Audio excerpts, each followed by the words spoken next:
Thousands of illegal fireworks calls. Very few citations last night. We didn't really want anybody to get in trouble per se. We just wanted it to stop. We have the tape where Xcel Energy tried to convince investigators it was not to blame for the Marshall Fire.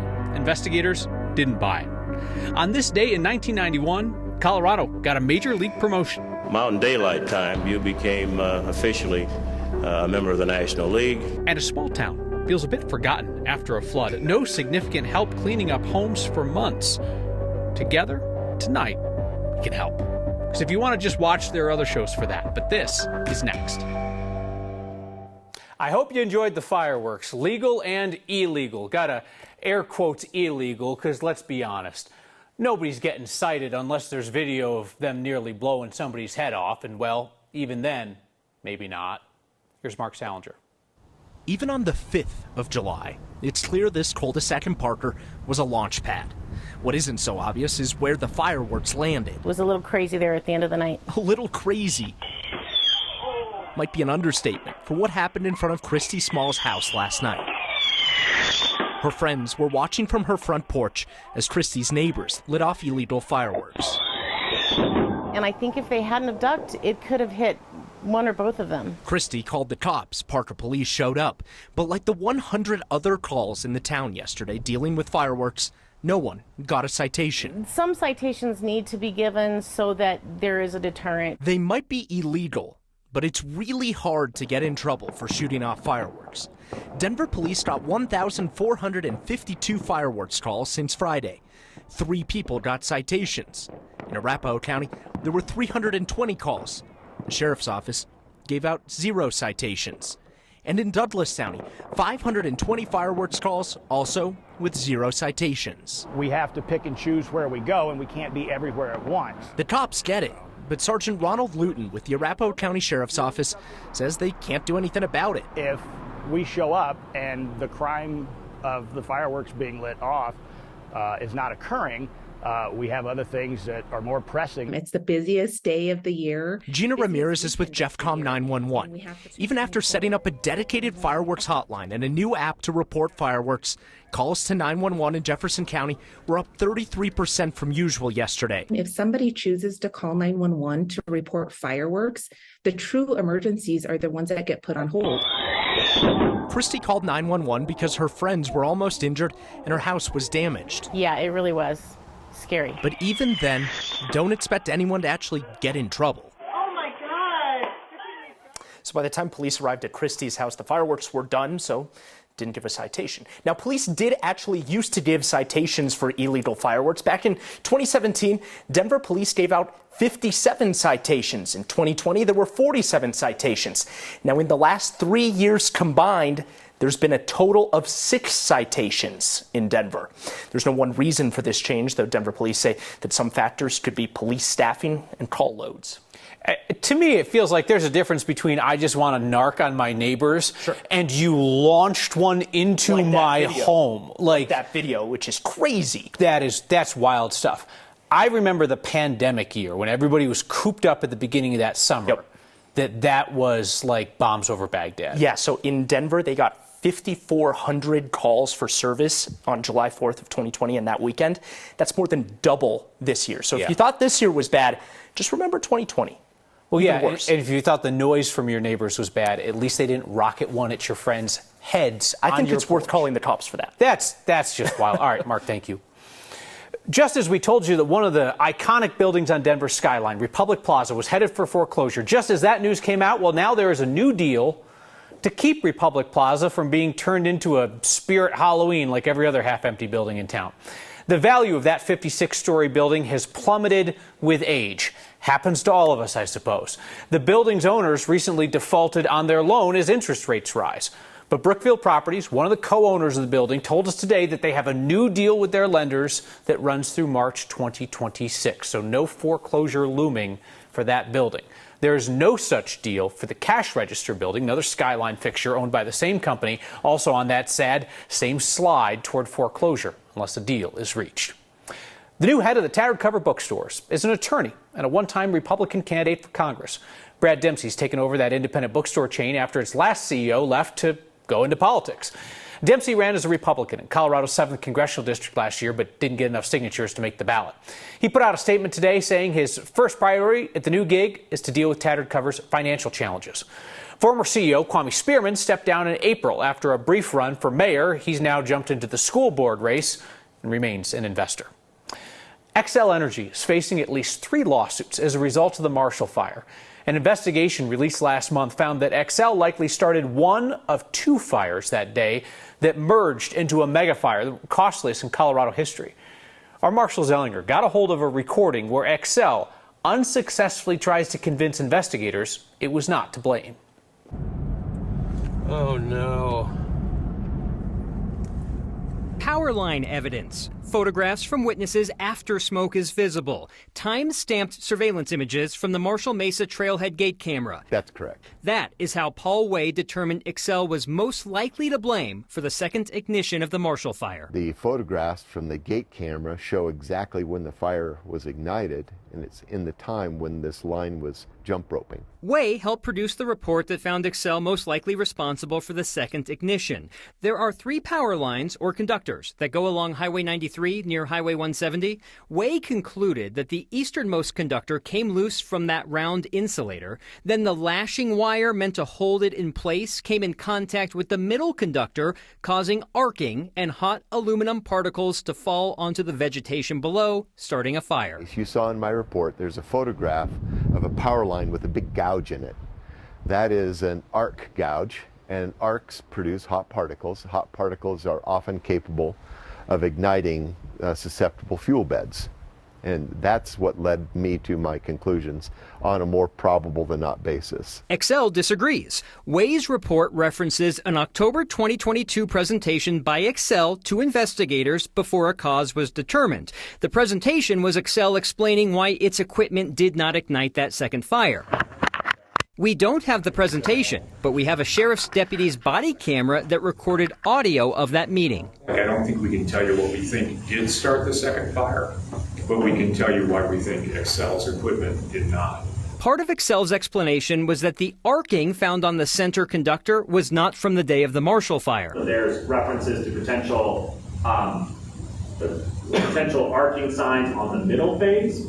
We think that's an older event. Xcel was then asked if it looked at historical data to determine when that older event happened. No, and I think that's something we could look into, but I think that would be very difficult to do. Did you find Xcel's presentation to be fully accurate? No, I didn't.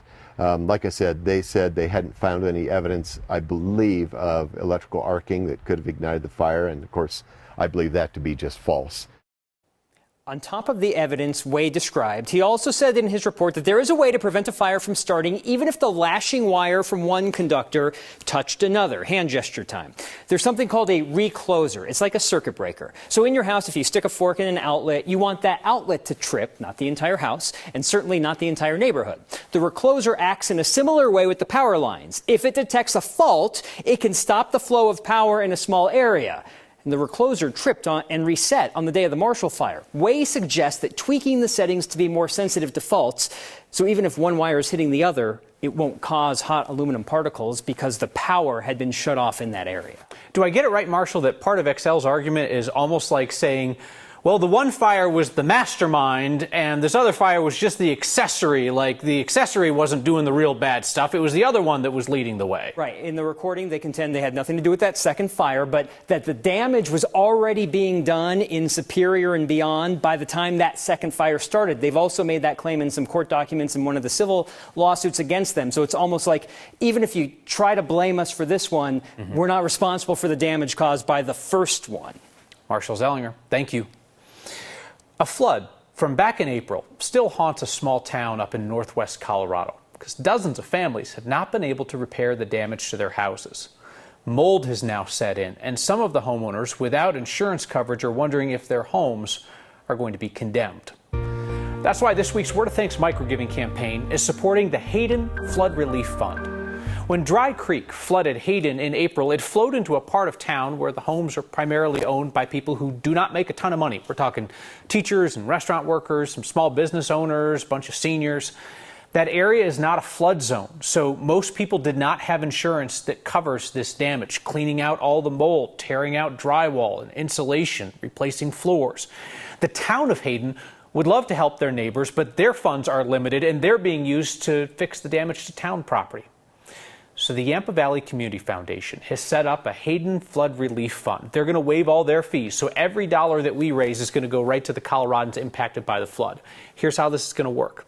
The town of Hayden will screen out the applicants and the damage to their property. They're going to start with the lower income folks and then directly pay vendors when that flood remediation work is done. Scan the QR code on your screen or text the word thanks to 303-871-1491 to get that link to donate. We know how your $5 donations add up fast, so as always, I'll match the first 50 donations of $5 to get us started. This is our chance tonight to make sure that the Coloradans, perhaps feeling forgotten, still cleaning up in Hayden, know that we have their back. Twitter has become that place that we go to for breaking news. Public safety agencies in Colorado are preparing backup plans as Twitter becomes a cesspool, and not a very functional one at that. 32 years ago today, Colorado was promised a Major League Baseball team. We were never promised a good one. That's next.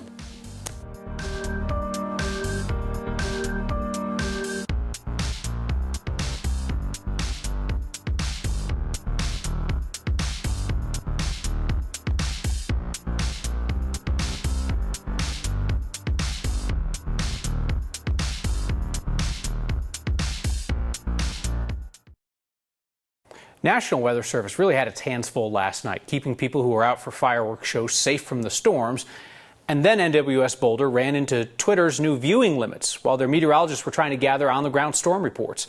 NWS Boulder wasn't able to see all of the reports coming into them last night when there was flooding and hail and rain because they ran into their 600-tweet viewing limit for non-paying customers. So they put up a warning online and started kicking it old school, using phone calls and emails to talk to people. We chatted with a communications professor at MSU Denver who said that over the last 15 years, Twitter's really become the place for breaking weather information, but he thinks the site's new changes under Elon Musk are going to backfire. Because the vast majority of those who are using Twitter as a resource for their news have no desire to pay for it, they're going to think about other ways to find their news.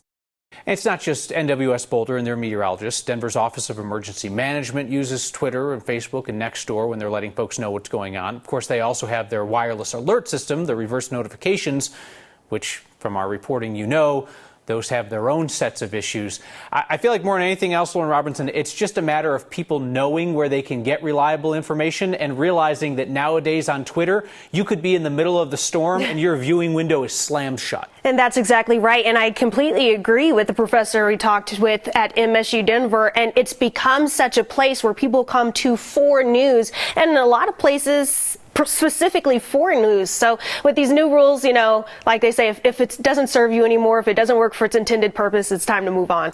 So we gotta look for these other outlets, for these push alerts and for direct viewership and things like that, because like we saw yesterday, you can't always depend on Twitter anymore, especially in these instances. Now we take a live look outside over downtown Denver, and you can see it's very gloomy. We do still have some storms passing through the area. We're at 62 right now at DIA, still dry but very cloudy, and we could see some scattered showers and storms continue to push their way through Denver, DIA, and the rest of the Front Range and Eastern Plains through the rest of the evening. Winds right now coming in from the west-northwest at 15 miles per hour. But as we take a look at our HD Doppler radar, this is where you can see storms centered right between Fort Collins and Colorado Springs. So this is why I say through the rest of the evening, we are going to continue to watch for more scattered showers and storms through Denver, through DIA, and the rest of the Front Range and Eastern Plains. As we take a closer look into the Denver metro area, right now we're dry, but with all of these cells coming in off of the high country, you do want to stay aware through the rest of the evening.